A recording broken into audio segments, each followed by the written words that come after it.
The parties at the Tuñón's house always ended unquestionably late, and since the hosts enjoyed costume parties in particular, it was not unusual to see chinas poblanas with their folkloric skirts and ribbons in their hair arrive in the company of a harlequin or a cowboy. Their chauffeurs, rather than waiting outside the Tuñón's house in vain, had systematized the nights. They would head off to eat tacos at a street stand, or even visit a maid who worked in one of the nearby homes, a courtship as delicate as a Victorian melodrama. Some of the chauffeurs would cluster together, sharing cigarettes and stories. A couple took naps. After all, they knew full well that no one was going to abandon that party until after 1 a.m. So the couple stepping out of the party at 10 p.m. therefore broke convention. What's worse, the man's driver had left to fetch himself dinner and could not be found. The young man looked distressed, trying to determine how to proceed. He had worn a papier-mâché horse's head, a choice that now came back to haunt him as they'd have to make the journey through the city with this cumbersome prop. Noemi had warned him she wanted to win the costume contest, placing ahead of Laura Quesada and her beau, and thus he'd made an effort that now seemed misplaced, since his companion did not dress as she had said she would. Noemi Taboada had promised she'd rent a jockey outfit, complete with a riding crop. It was supposed to be a clever and slightly scandalous choice, since she'd heard Laura was going to attend as Eve, with a snake wrapped around her neck. In the end, Noemi changed her mind. The jockey costume was ugly and scratched her skin, so instead, she wore a green gown with white applique flowers and didn't bother to tell her date about the switch. "What now?" "3 blocks from here there's a big avenue. We can find a taxi there," she told Ugo. "Say, do you have a cigarette?" "Cigarette? I don't even know where I put my wallet," Ugo replied, palming his jacket with one hand. "Besides, don't you always carry cigarettes in your purse? I would think you're cheap and can't buy your own if I didn't know any better." "It's so much more fun when a gentleman offers a lady a cigarette." "I can't even offer you a mint tonight. Do you think I might have left my wallet back at the house?" She did not reply. Ugo was having a difficult time carrying the horse's head under his arm.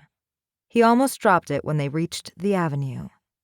Noemi raised a slender arm and hailed a taxi. Once they were inside the car, Ugo was able to put the horse's head down on the seat.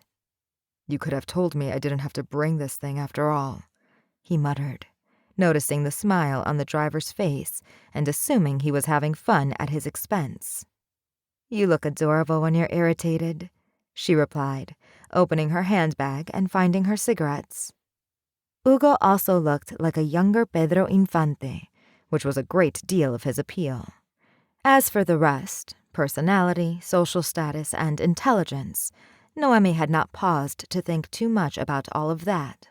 When she wanted something, she simply wanted it, and lately she had wanted Ugo. Though now that his attention had been procured, she was likely to dismiss him.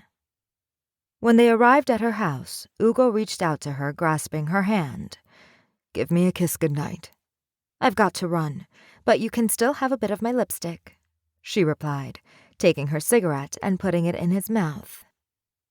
Ugo leaned out the window and frowned, while Noemi hurried into her home, crossing the inner courtyard and going directly to her father's office. Like the rest of the house, his office was decorated in a modern style, which seemed to echo the newness of the occupant's money. Noemi's father had never been poor, but he had turned a small chemical dye business into a fortune. He knew what he liked, and he wasn't afraid to show it. Bold colors and clean lines.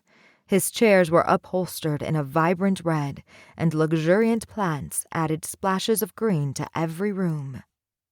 The door to the office was open, and Noemi did not bother knocking, breezily walking in, her high heels clacking on the hardwood floor. She brushed one of the orchids in her hair with her fingertips and sat down in the chair in front of her father's desk with a loud sigh, tossing her little handbag on the floor. She also knew what she liked, and she did not like being summoned home early. Her father had waved her in, Those high heels of hers were loud, signaling her arrival as surely as any greeting, but had not looked at her, as he was too busy examining a document. "I cannot believe you telephoned me at the Tugnons," she said, tugging at her white gloves. "I know you weren't exactly happy that Ugo—" "This is not about Ugo," her father replied, cutting her short. Noemi frowned. She held one of the gloves in her right hand. "It's not?" She had asked for permission to attend the party, but she had not specified she'd go with Ugo Duarte, and she knew how her father felt about him. Father was concerned that Ugo might propose marriage and she'd accept. Noemi did not intend to marry Ugo, and had told her parents so, but father did not believe her. Noemi, like any good socialite, shopped at the Palacio de Hierro, painted her lips with Elizabeth Arden lipstick, owned a couple of very fine furs, spoke English with remarkable ease, courtesy of the nuns at the Montserrat, a private school, of course, and was expected to devote her time to the twin pursuits of leisure and husband hunting. Therefore, to her father, any pleasant activity must also involve the acquisition of a spouse. That is, she should never have fun for the sake of having fun, but only as a way to obtain a husband, which would have been fine and well if father had actually liked Ugo. But Ugo was a mere junior architect, and Noemi was expected to aspire higher. "No, although we'll have to talk about that later," he said, leaving Noemi confused. She had been slow dancing when a servant had tapped her on the shoulder and asked if she'd take a call from Mr. Taboada in the studio, disrupting her entire evening. She had assumed father had found out she was out with Ugo and meant to rip him from her arms and deliver an admonishment.